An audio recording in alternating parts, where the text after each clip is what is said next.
So this is 2012, number 24. Key word here.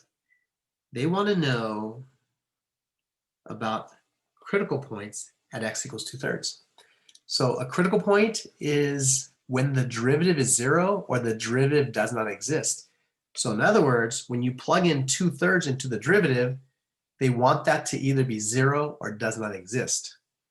So therefore, we must find the derivative of g, then plug in 2/3 and make sure that 0 or does not exist. So how do we do that? Well, let's take a look-see. We have a product rule. We have two things being multiplied. So to find the derivative, product rule. I'm going to write g bigger so you can see it better. And make a note that this is an x, therefore it's going to be box when we take the derivative. So what is the derivative? You leave the first alone, you take the derivative of the second.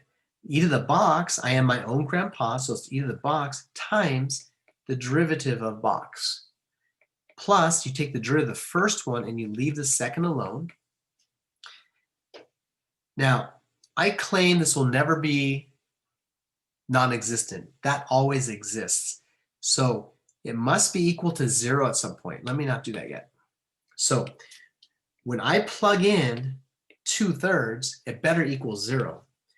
So g prime at 2/3 better equal 0. So I get 2/3 squared e to the 2/3 k times k plus 2 times 2/3 e to the 2/3 k must be equal to 0. That's what a critical point is when I plug that in and the derivative is 0. Now it could be an undefined case, but it's not going to be, and it's going to be pretty obvious why. So how do I solve this? Look at what I have in common. They both have a 2/3. So I'm going to factor out a 2/3, just one of them.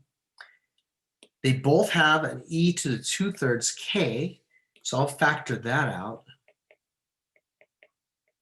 And that's the only thing they have in common. So I took out this, I took out one of these, so I'm left with the 2/3 and a k. Now I took out the 2/3 and that, so I'm left with a 2. Now, when does this equal 0? Either when the first one equals 0 or the second factor equals 0.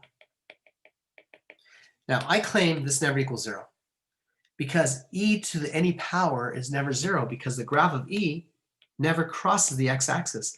It never is 0, so that's never 0, so there is no solution to that. I solve this, subtract 2 from both sides, multiply both sides by 3/2,